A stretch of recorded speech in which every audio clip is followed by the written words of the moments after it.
The following program is made possible in part by Eaton's and Chrysler Canada, and produced with the cooperation of the following companies: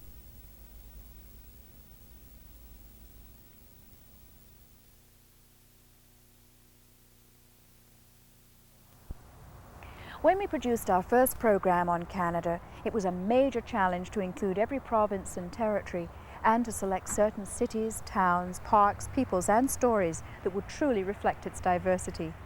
Well, now we have the opportunity to bring you more of this spectacular country. Please join me on top of the world on our second journey, for this too is Canada.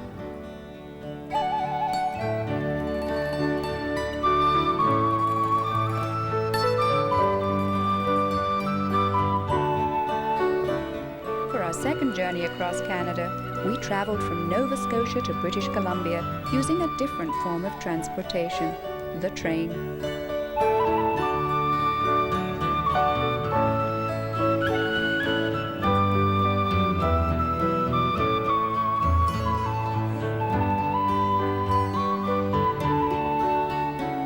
Traveling by train allowed us the opportunity to stop en route and explore the beauty and scenic diversity of Canada, as well as learn more about the history and culture of its peoples.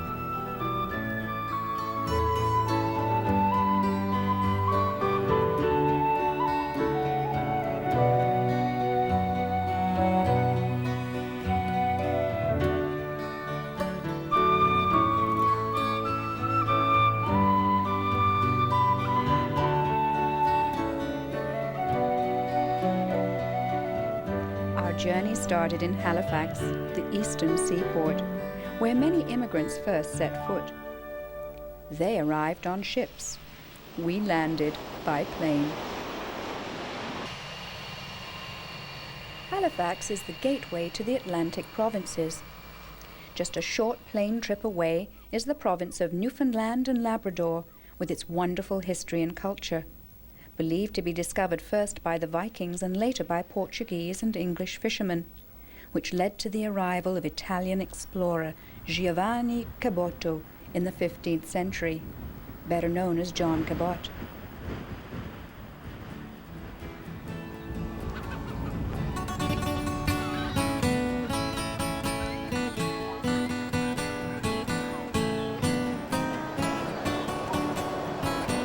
It's an even shorter trip by plane or ferry to Prince Edward Island, home of Anne of Green Gables, and Charlottetown, where the Fathers of Confederation had their historic meeting.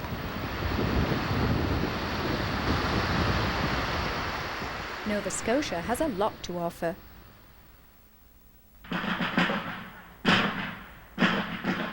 Fort Louisbourg, the Cabot Trail that caused Alexander Graham Bell to remark that its incredible beauty was unsurpassed throughout the world. Peggy's Cove, a photographer's paradise where great granite boulders are strewn about and piled one upon another around a quaint rustic cove. Mahone Bay and Lunenburg, with their wonderful churches, fascinating architecture, and graveyards that yearn to tell tales of the early pioneers.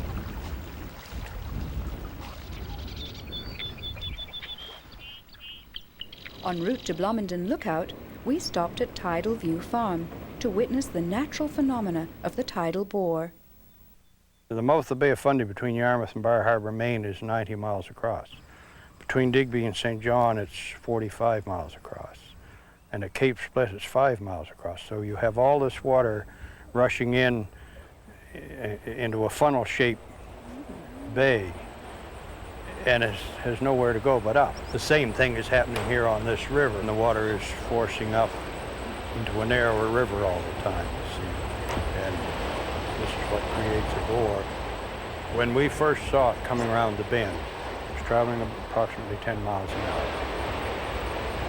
The bore can be several feet high, and the lives of those who make their living from the sea is dictated by the tides that are amongst the highest in the world, sometimes reaching 15 meters. We traveled from Windsor through the Annapolis Valley, and I was surprised to find that Nova Scotia had vineyards, producing excellent local wines.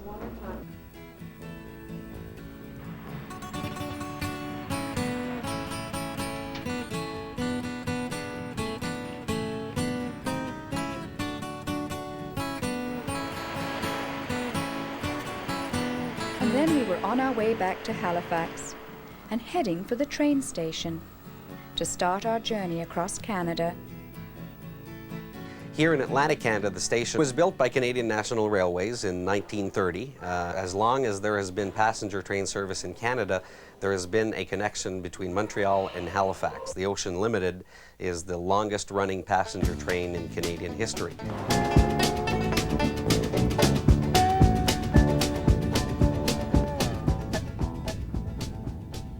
The Atlantic coast conjures up images of pounding seas and icy cold winds. The reality is sometimes very different. For example, in this province you'll find forests and seals and sand dunes. Welcome to New Brunswick.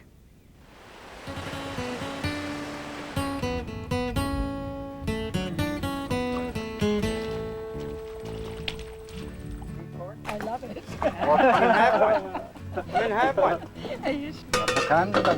The smoky. That's the way the Acadian does it. Yeah, see, when you cook them, there's a salt content water left there. You can.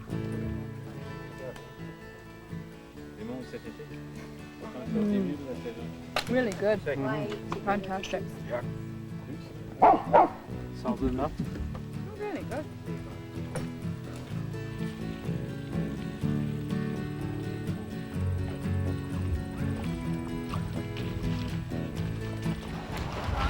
There's so much within the province of New Brunswick. Certainly the southeast coast of New Brunswick, which has the beaches and shorelines and the natural habitats, which have gone relatively undiscovered for many, many years.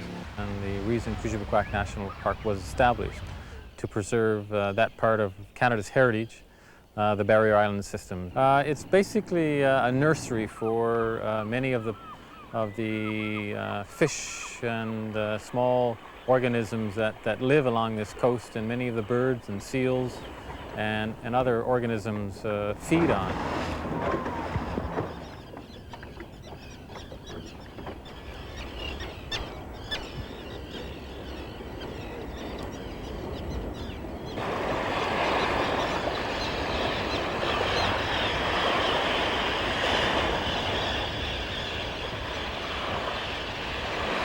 The dunes are a very fragile system, and it's maintained by marram grass.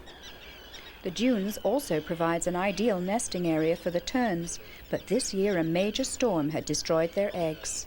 That was devastating, and then they re-nested again, and then a little earlier in July we had another high sea and high winds, and so that took out 2 nests, and so looking at this morning, looks like they've nested a 3rd time. So the native people, the First Nations, fished in these waters, and they camped along these coasts, and they traveled and transported goods and supplies inland through the river systems. And then later came the Acadians, who settled along the coast. In fact, the maritime provinces of Canada were once known as Acadia. Tantramar was settled as early as 1672 by a gentleman named Jacques Bourgeois, who came with 5 families, and the Acadian population of this area grew until the deportation in 1755. Acadia, as a colony of the French, lived in a pretty much isolation. There was some administration from New France, but it was tenuous at best. So the Acadians, I think, grew essentially neutral because of this isolation and relative spirit of independence. At Fort Beauséjour, Steve explained that caught between the ongoing British and French wars, the Acadians refused to take sides. But the British, unconvinced of their neutrality, deported them, the majority to the French colony of Louisiana, where they became known as Cajuns. Some of the Acadians managed to return to Canada, and at Le Pays de la Seguin, an interpretive centre and gigantic stage for the literary works of Antonine Meillet, I learnt more about their history. Et de l'onguent du docteur Chase pour toutes les maladies de la peau. Venez, j'en ai pour tous les goûts. Et du sirop Lambert pour les coups de haleine, les poumoniques et les consumptions. Tout ce qu'il faut pour les crochus, les tordus, les morveux, les esclopés. Qu'est-ce que vous voulez, mes petits cochons? Je gage que vous aimeriez ça avoir du pays, hein? Hey! Ça vous tenterait pas de prendre de l'argent un beau matin pour les mers du Sud? They created Le Pays de la Sagouine, a theme park to underline the works of Antonine Maillet, which is an international Acadian author. Antonine Maillet is a woman that's solidly connected to her roots, Acadian roots. And it was more than just writing a story. It was an impulsion to transmit to the world, to the others, the existence of the Acadians, the Acadian culture, through the characters that she created. You don't erase history, but I've always felt that being part of that ethnic group, you know, was good for me, and I've always been proud of it. And I've always appreciated the efforts that our great parents made to survive. And they have survived. New Brunswick is rich in Acadian culture. I ate Acadian food and attended an Acadian wedding.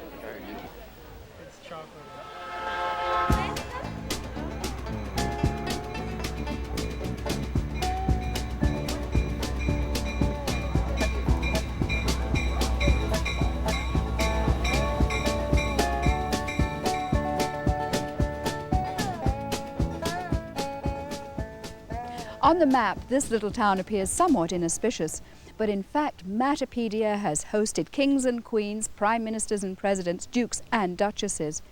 And it provides an entree in more ways than one.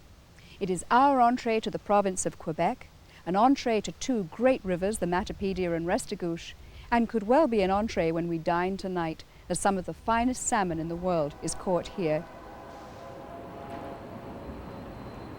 Started 12-year-old. This is my 70th summer guiding. I've been guiding on the Restigouche maybe 18 years or so, and on the Matapedia over 50 years. Most of the Americans came here first and built the camp, so over 100 years ago. I started guiding the president of the IEP, R.J. Cullen, John Hinman, this girl's father-in-law, and so on, and Jimmy Carter, and doctors and lawyers. We give them all the same service. If it's a girl, we give her a few more smiles.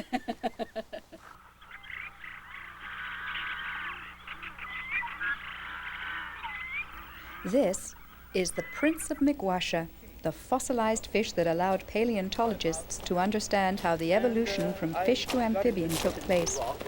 370 million years ago in the Devonian period, when there were no amphibians, no reptiles or mammals, the transition from water to land occurred, and every stage of that remarkable development can be found here.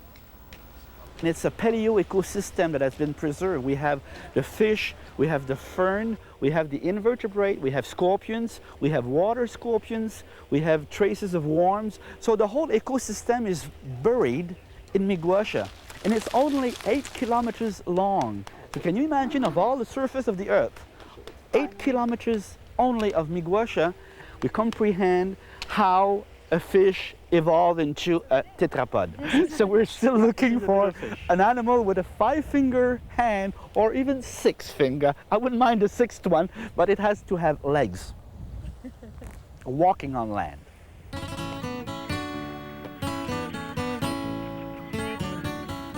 The Percé Rock, a great block of limestone, rises 86 meters from the sea on the south shore of the Gaspé Peninsula.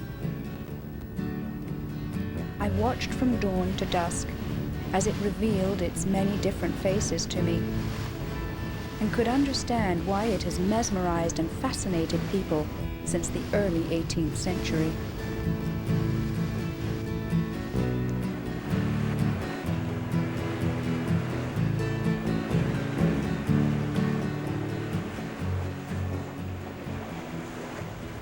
Nearby, on Bonaventure Island, is the world's largest colony of gannets.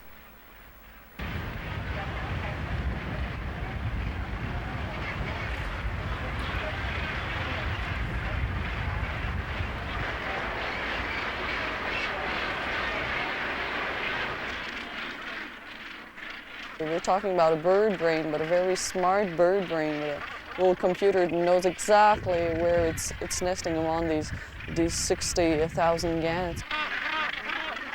While they're flying in, they'll call, and the one that's sitting on the nesting site will answer. And for us, it's all the same, ra, ra, ra, ra, continually. But for them, it's different patterns of calling, so even the neighbor gets to know who's coming in. We left Percé and those noisy gannets and headed for Parc National Forillon on the tip of the Gaspé Peninsula. We have a very popular event here that we've been doing for 17 years now.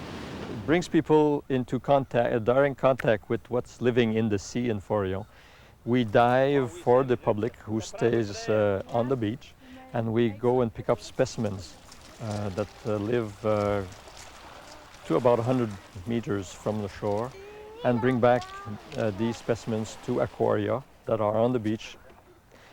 An aquarium for every group, and the naturalist there explains what these animals are about and how they mate and how they eat and who preys on whom. This is supposed to be a first-hand experience event. People must realize. We feel it's our job to build up an awareness that we don't know much about what's living in the sea around our country. Most things that we know are just concerning the species that we fish commercially, whereas all the rest of the wildlife has an importance also.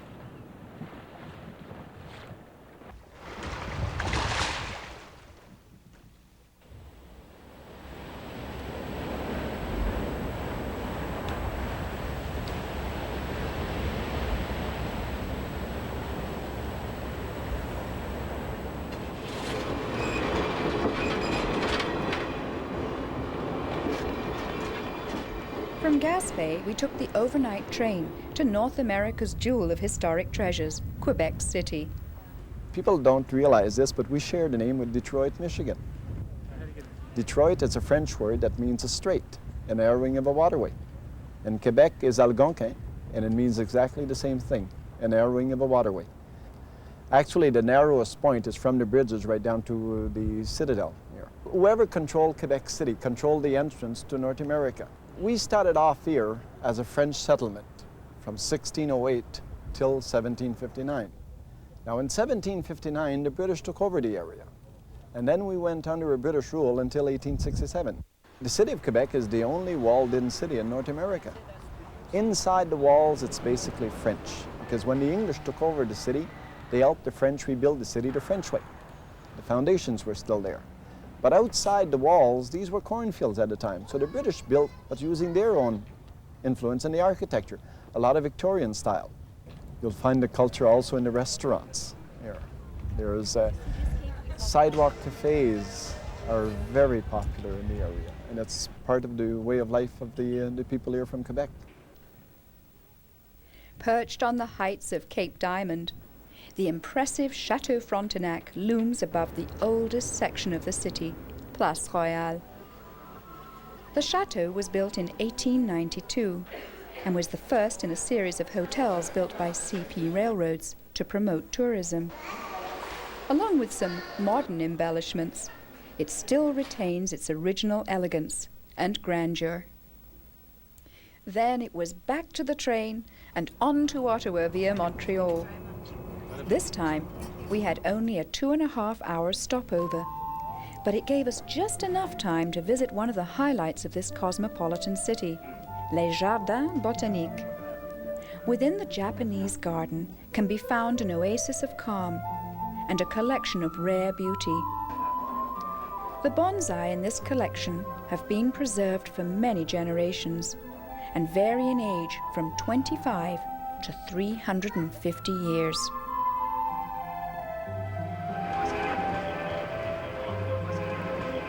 It was decided by Queen Victoria that this should become the capital. It was Bytown at the beginning, a lumber city, which has grown to be one of the great capitals of the world. There are various ways to see Ottawa, but taking one of the many balloon excursions over the city was certainly a high point of our trip across Canada. The National Capital Region is sitting within the two provinces. It touches on Quebec, it touches on Ontario, and I see the Ottawa River and the bridges that crosses from Quebec to Ontario, a link between both provinces.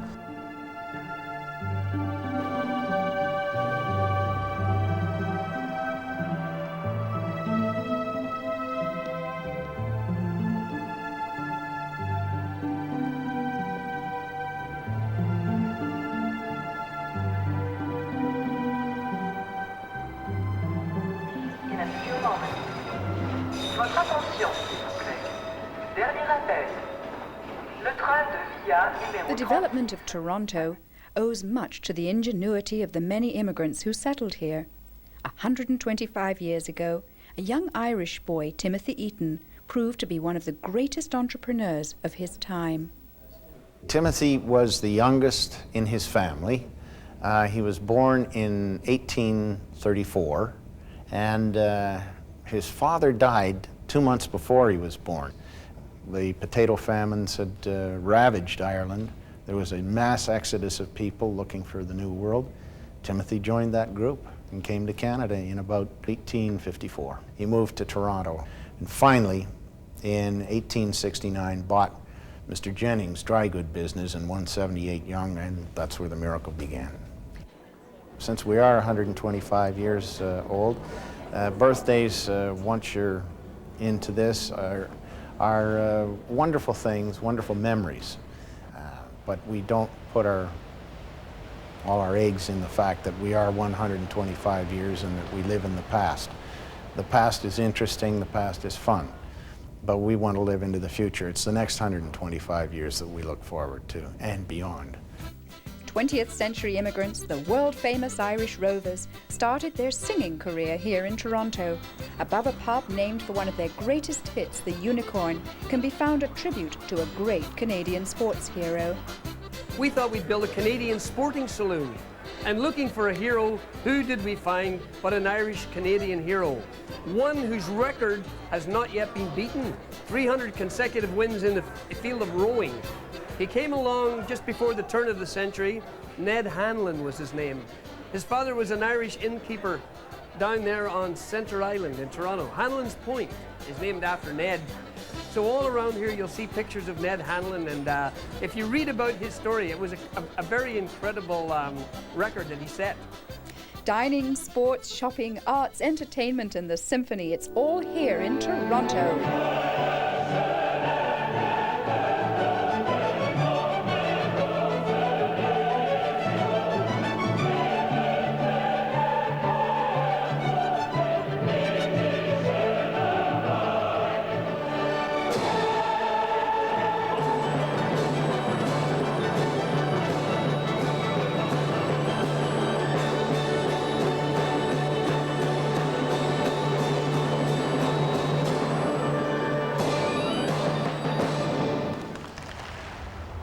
One of the most urbanized regions in the world, Ontario is a vast province that dwarfs every nation in Europe. Its population lies huddled on the southern borders in modern towns and cities with steel, glass, and concrete structures that pierce the skyline, framing the northern fringes of the Great Lakes. Yet from here to the southern shores of Hudson's Bay, Ontario remains a wilderness, with 90% of its area under forest. We left Toronto, the Canadian taking us north into the lakes and forests of the province, and then west to Lake Superior. It was a great opportunity to leave the train at Sioux Lookout and fly to Ontario's most northerly community, Fort Severn. Bearskin Airlines is a remarkable service that helps to maintain communication between many of the small native communities that exist in the north. It is the plane that brings fresh produce on a regular basis, whilst the tankers come in once or twice during the summer months with gas and heavy equipment. Although goose hunting is popular at this time of year, ecotourism is a developing market for the native peoples, and travelers like myself are coming up in hopes of filming polar bears and rare species of birds on their migratory routes through Hudson's Bay. We have guiding and all that too. That's one thing they do. They also would have a boat, and also they would have a ground transportation. But this time of year, you would see a lot of polar bears, a lot of geese and caribou and birds, seals.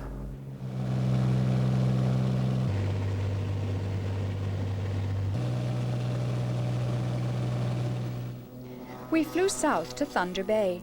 Lake Superior is the world's largest freshwater lake, and from the late 17th century it was the canoe route of the voyageurs and fur traders. From 1803 to 21, Fort William, as it was then known, was the inland headquarters of the Northwestern Company, where colonial agents, Indians, and trappers gathered to exchange furs for trading goods during the Great Rendezvous. Nowadays, this event is reenacted for the tourists. But you don't have to live in the past. Thunder Bay is a modern city, the third largest port in Canada, and the world's largest grain handler. It is also the place where, sadly, Terry Fox was forced to give up his courageous run for cancer. Diamond Willow is one of the many amethyst mines in the area. If you get a nice blue chunk or nice purple, then you got a good piece. And some of the people now are going for the ones that are covered with hematite, the brown ones. And they usually have bigger points. And it makes beautiful rings and earrings, necklaces. And then you get the bigger rough stuff for fireplaces and walls.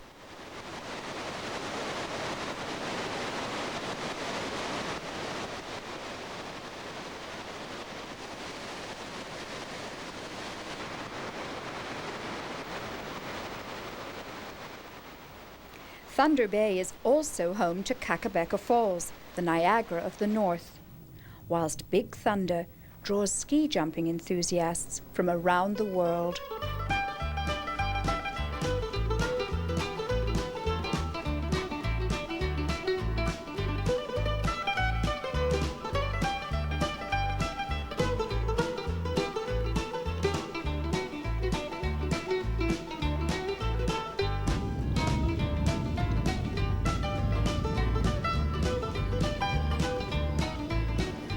You might say I'm walking on or even underneath water, and 14,000 years ago that would have been accurate, because at that time this whole region was covered by the world's largest freshwater lake, Lake Agassiz. It was formed by the glaciers as they retreated. Well, the main lake dried up about 8,000 or 9,000 years ago, but it left a legacy of smaller lakes, including Lake Winnipeg, and an incredibly rich and fertile soil, the prairies. When I came to Manitoba, I expected to see flat land stretching endlessly to the horizon. Instead, I found rolling prairies, forests, wet marshlands, and incredibly colorful valleys.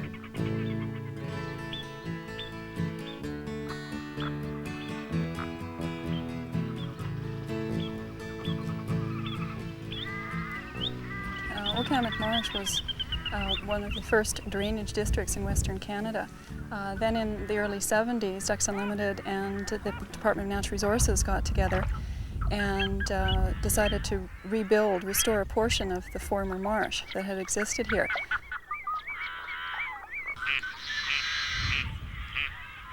And they also built a number of nesting islands to provide some safe areas for birds to nest. Wetlands are second only to rainforests in the amount of biological diversity that they contain.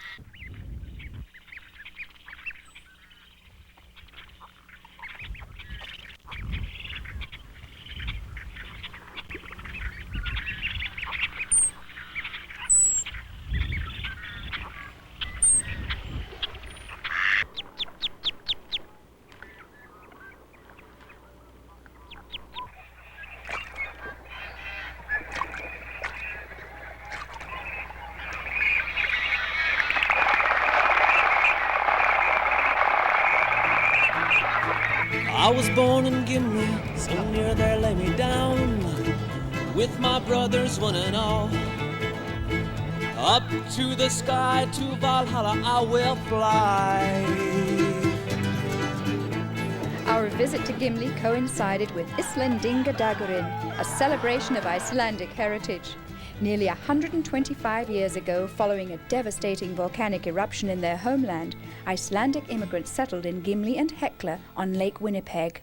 The first Icelanders came here to settle as colonists in 1875. When they arrived in late October in open barges, it was already snowing, and a winter storm was brewing. The steamship Coldwell had managed to tow them here to Willow Point on Lake Winnipeg. The blizzard worsened, and the captain told them they must turn back or they would all perish. And they were totally in disagreement with him. They argued with him for some 2 hours, and then finally he chopped the rope and let them go. They came to an absolute total wilderness. There was nothing but trees and swamp. Despite the adverse conditions, they survived. And today's Islandinga is an annual event celebrating the strength and character of those early pioneers. At Spruce Woods Provincial Park, 11,000-year-old spear tips have been found dating back to the Clovis culture and are people who hunted the now extinct giant bison and mammoth. It was first used by native people hundreds of years ago, and then after that, with the dawn of the fur trade, it became a popular place for fur traders to use at the junction of the Epinette and the Assiniboine River. We have a healthy population of beaver, which is part of the reason for the fur trade. The Spirit Sands, they were first formed about 18,000 years ago when the river draining into glacial Lake Agassiz left the deposits of sand, and then as the lake receded, the sands was still well above the surrounding water, and it first began getting colonized by plants such as spruce and tamarack and then grasses. But it's the sands themselves that make it unique. Brandon, Manitoba's second largest city, sprang up from the prairie after being chosen in 1881 as CPR's first divisional point west of Winnipeg. From 1939 to 45, British, Australian, New Zealand and Canadian air personnel came to Brandon, Manitoba to train as part of the Allied Air Forces here at the British Commonwealth Air Training Plan. It was called Canada's greatest single contribution to the Allied victory in World War II. Now a museum, this authentic wartime hangar displays artifacts and memorabilia from these years. There's 14 aircraft on display, as well as uniforms, all other kinds of memorabilia, photographs, etc.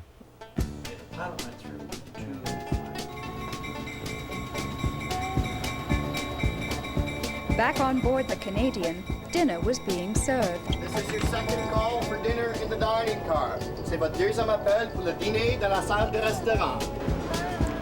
We arrived at Saskatoon in the early hours of the morning, but this time we were on our way to northern Saskatchewan. We need an enrichment other than material prosperity, and to gain it we only have to look around at what our country has to offer. We have here something that no other country has. Those were the words of the colourful, controversial conservationist Grey Owl, who lived here in what is now Prince Albert National Park in the province of Saskatchewan. You know, one of those flat prairie provinces. A lot of people think it's just gophers and prairie out here. But see, we live on the second, or just half of the province, and it's all beautiful lakes, resorts, a lot of great fishing, and I would say there's no place around nicer than Saskatchewan. I started with New York, and then I went to Montreal Canadiens, and then I went to Minnesota the first year of the expansion, and that was kind of a great moment because we made the playoffs that year, and we almost went to the Stanley Cup. And the money I made that year, I bought a nice cabin here in Waskesiu. Never been a captain, but I've been a captain on that boat for the last 12 years or so. And we'll be out for approximately 1 hour. Coming out here. I talk about Grey Owl. Just look at the amount of water he had to paddle his canoe to get home and back and forth. Grey Owl, a famous conservationist who shared his cabin with 2 pet beaver, but who became notorious for practicing what was ultimately one of the greatest deceptions of his time, even managing to fool British and European royalty. The greater public certainly was of that mind, that he was a half-breed Indian, and that he was coming from the wilds of Canada to tell this story. He was really an Englishman. His name was Archibald Delaney from Hastings, England. When he emigrated to Canada as a young man, he embarked on a complete transition of his lifestyle from a young, well-to-do Englishman into a half-breed bushman. In short, he became a conservationist rather than a hunter and a trapper. And he became very famous for his books and his films and his lecture tours, inspiring people about the beauty of the Canadian wilderness and the need to protect that. Grey Owl died in 1938 and was buried on the shores of Ajuan Lake in Prince Albert National Park, where his cabin still stands to this day. This park was established in 1927 in a transition zone between the prairies and aspen parkland and the boreal forest of what is really central Saskatchewan.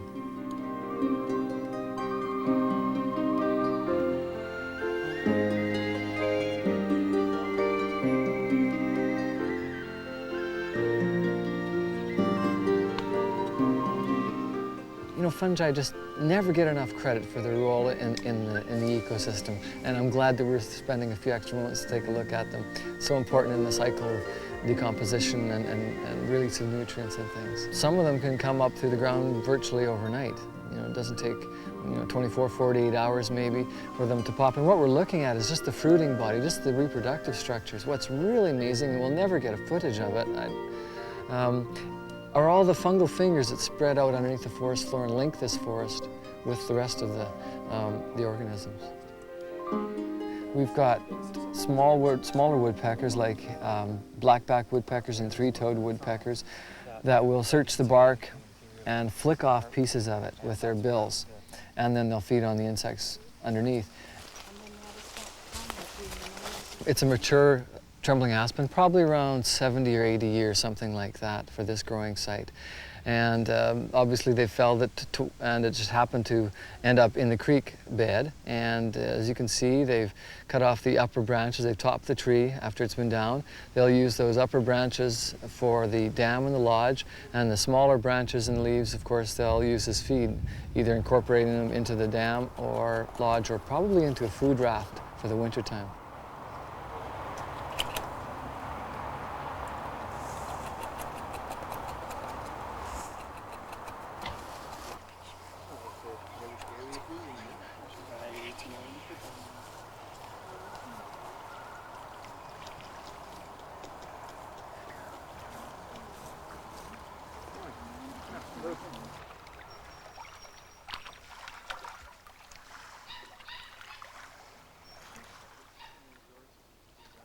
There are many greater reasons, I believe, that national parks are established. Maybe Grey Owl summed it up. He said, "I bring you what? A single green leaf." His single green leaf was a symbol of that tremendous variety of wilderness and nature that in our day-to-day lives we seem to forget or lose touch with. And I hope that that doesn't happen in places like national parks.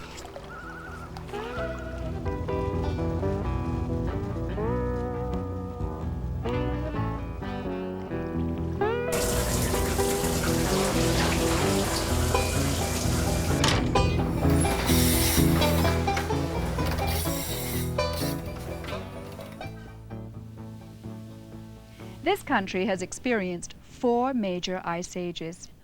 In Alberta, the most westerly of Canada's 3 prairie provinces, the Athabasca Glacier and Columbia Icefield once formed part of an enormous ice sheet that crowned and carved the landforms you see behind me here in the Rocky Mountains.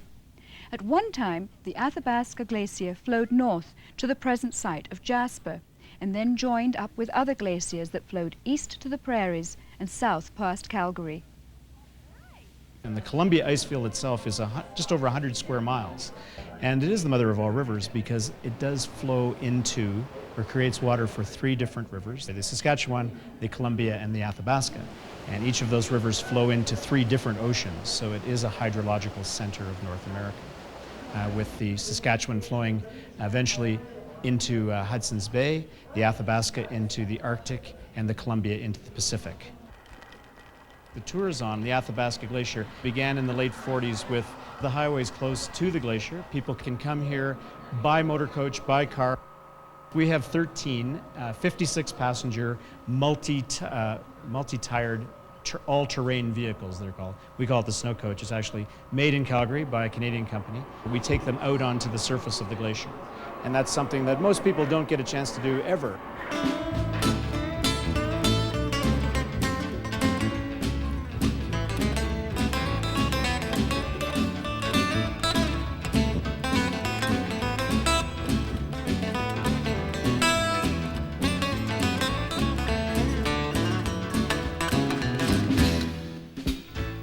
We had actually arrived in Edmonton, the capital of Alberta, a couple of days earlier, and had taken the traditional city tour.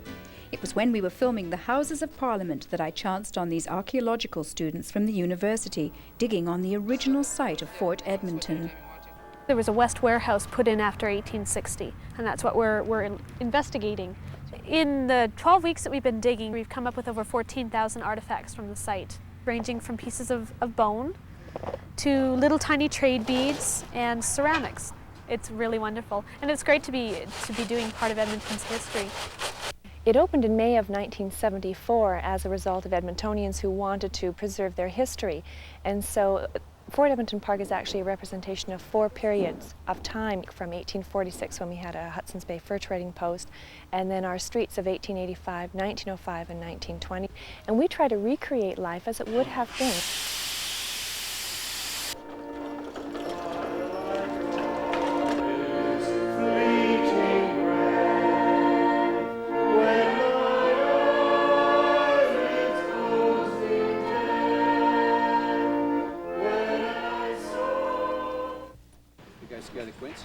Damaged one of my wheels, so I couldn't go after him, and made off with a number of my supplies.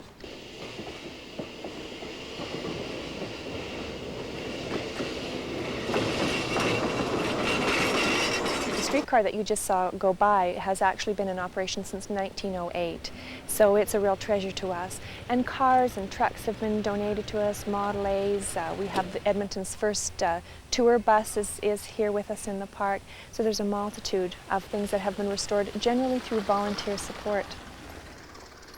Between the 1890s and 1930s, almost 250,000 Ukrainians settled in this east central part of Alberta, and this is the history that we show. We've moved over 30 buildings, including homes, businesses, churches, a school, from towns and farms in this part of Alberta.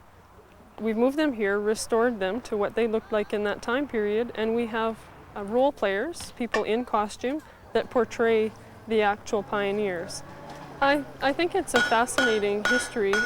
My great-grandparents came to Canada, and I heard the stories when I was younger about living in a clay and log house with a clay oven inside. And I find that senior citizens appreciate it as well, because they can say, oh, you know, I remember that, and they explain to their grandchildren how it might have worked. Elk Island started out in 1906 as Canada's first wildlife refuge for large mammals, specifically the elk. And we have a large plains bison herd as well. Right now, we're in the middle of their mating season. The bulls engage in displays one to another to establish dominance. Eventually, a pecking order is established, and of course, the dominant animal has the breeding privileges, but he's not above being challenged. And if he's gathering a harem, it takes a lot of his time and energy to keep this harem together. And he's kept from feeding and all that sort of thing. So he becomes very irritable. But for 80 years, Elk Island was a place where fire didn't occur. Or if it did occur, it was an all-out battle to stop it, whether it was from a lightning strike or from a careless camper. We put out every fire. And in this environment that at one time was woodland and open prairie meadow, we now have a closed forest. In order to restore the habitats and natural diversity of the park, fire was reintroduced into the ecosystem, pushing back the aspen forest and allowing the native species to regain their foothold.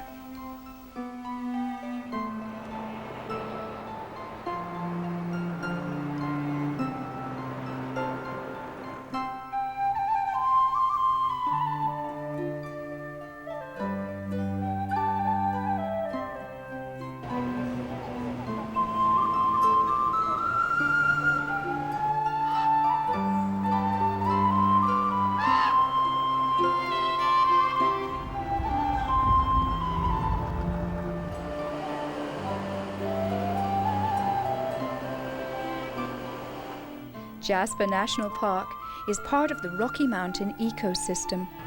It protects many wildlife species, and since the animals are not being hunted, they can often be seen by the roadside. People are running across the highways with their cameras and also approaching wildlife too closely. They'll want a picture of their family or their children in front of a bear or an elk. And these animals are extremely dangerous and unpredictable, and they feel threatened, and you get too close to their space, and you can be injured. And over 100 animals get killed annually from people who did not obey the speed limit signs. So please pick up the guidelines on viewing wildlife and other park activities from the park warden's offices. It would protect the wildlife, it would protect the people themselves, and they would have a much more enjoyable holiday if they would just get that information and follow the guidelines. At the end of that valley, you'll see the Yellowhead Range going across. Yellowhead Range is named for a Métis guide who was part Iroquois and part French. Although the purpose of the railway was primarily to link the provinces and ensure their commitment to confederation, it was perhaps William Van Horn who can be credited with recognizing the railway's potential in tourism. When he saw the Canadian Rockies, he vowed, "If we can't export the scenery, we'll import the tourists," and he did. The Rockies are frequently referred to as the jewel in the crown, and people come from all over the world to experience this awe-inspiring section of track, winding its way through a complex jumble of mountain ranges that provide the gateway to British Columbia. To witness this incredible natural phenomena in daylight, we had boarded the Rocky Mountaineer at Jasper, and we were now cruising along the tracks on a 2-day tour in a luxury sightseeing train.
The river, highways, railways, mountains, and rangelands all come together at Kamloops, a natural crossroads and meeting place, and the oldest city in the province.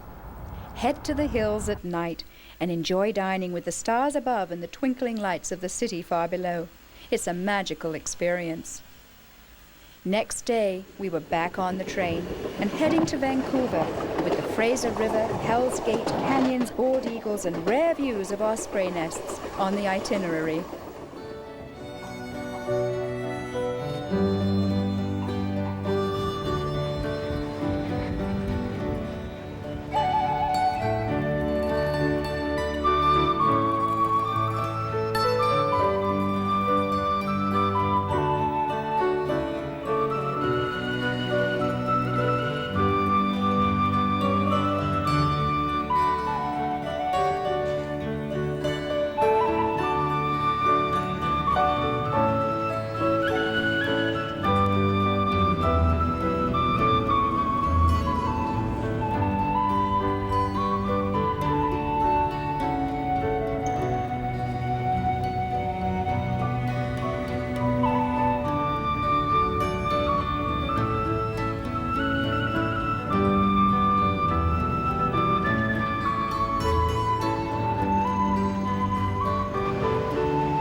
I think the thing that's unique about Vancouver is the setting that we see, the mountains and the parks.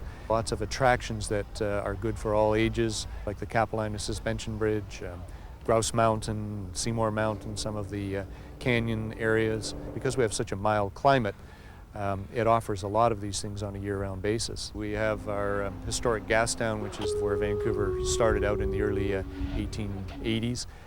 And we have the Museum of Anthropology, which is perhaps one of the finest West Coast Indian art exhibit areas. I always tell people the nice thing about Stanley Park is that you can put on your hiking boots in the morning and go hiking alone in the forest and watch a very civilized cricket game for lunch and take your family on a cycle around the seawall in the afternoon and have an elegant dinner at one of the restaurants in the evening. The zoo has an interesting history. It dates back to the 1890s, but over the years they have been phasing out the more exotic animal section of the zoo, and they're focusing more on rehabilitation and conservation of local endangered species. We're the major gateway for all of the trains and motor coaches going to the Canadian Rockies. And then on a more local basis, you can get very quickly to Vancouver Island, Victoria, or up to the Sunshine Coast, or into the northern part of British Columbia through any of the rail routes or highway routes. So we're really the hub for everything that happens in British Columbia. Both mountains, Whistler Mountain and Blackcomb Mountain, run their lifts and gondolas through the whole summer, so people can actually have a mountain experience in a very comfortable way. They see the meadows, the alpine meadows. You may see some wildlife in it. You may be lucky and see a bear. Winter skiing, of course, is the great thing. Cross-country skiing, snowmobiling, ice sailing, you name it. Again, all these activities are in Whistler.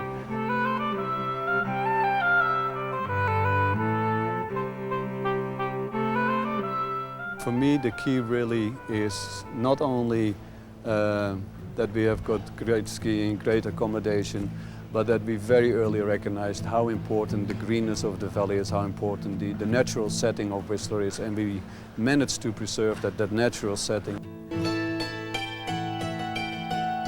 Victoria has always been thought of as a retirement place where older people went to spend the rest of their days. But in the last 10 years, Victoria has become, I think, one of the most vital cities in Canada.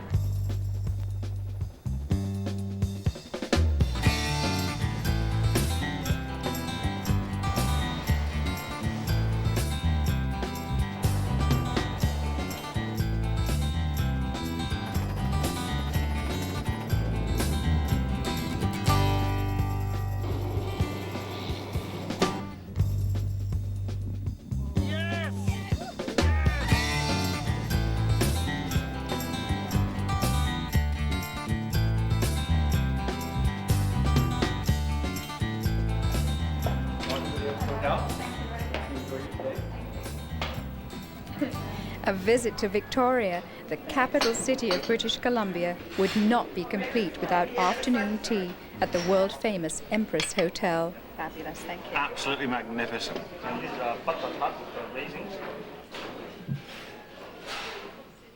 A train journey across Canada can be accomplished in just a few days, but by taking the time to stop and explore the provinces as we did, it had taken us 6 weeks.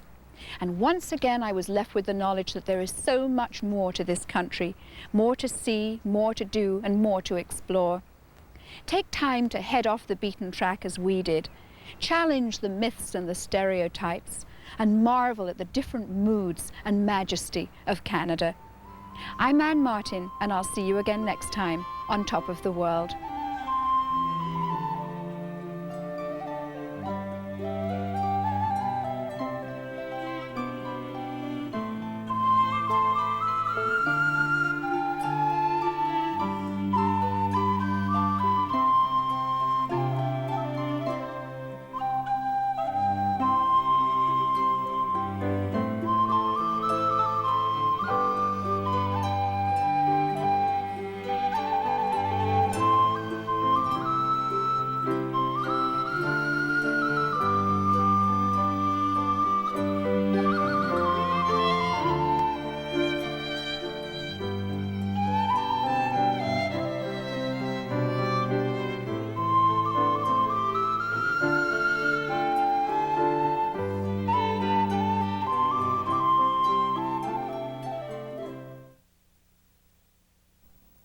would like to follow in our footsteps, the following bonus travel guide has been provided to help you plan your Canadian vacation.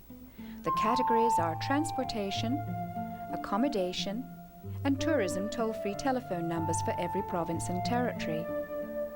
Airline transportation was provided by Canada 3000 Airlines, with frequent service to major centres across Canada, Europe, and to the Caribbean. Contact your travel agent for further information. Bearskin Airlines services the smaller northern communities of Ontario and Manitoba. Train service is available with meals and overnight accommodation where applicable, coast to coast on Via Rail. We travelled on the Ocean Limited in the eastern sector, the Via One Corridor service, and the Canadian on the western sector. For further information, contact your local Via Rail office or your travel agent. The Great Canadian Railroad Company provides a scenic tour on the Rocky Mountaineer from Jasper and Calgary to and from Vancouver. Call this toll-free telephone number for further information. Special excursions in which we participated included Capitan Duval for our catamaran tours in Percé, Cross Canada Balloons for our Ottawa trip, Winnisk Air in Fort Severn, Brewster Tours on the Athabasca Glacier, and the Jasper Tramway. Accommodation was provided by the following hotels:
For specific information on every province and territory in Canada, please call the following tourism toll-free telephone numbers, valid for Canada and the United States, unless otherwise indicated.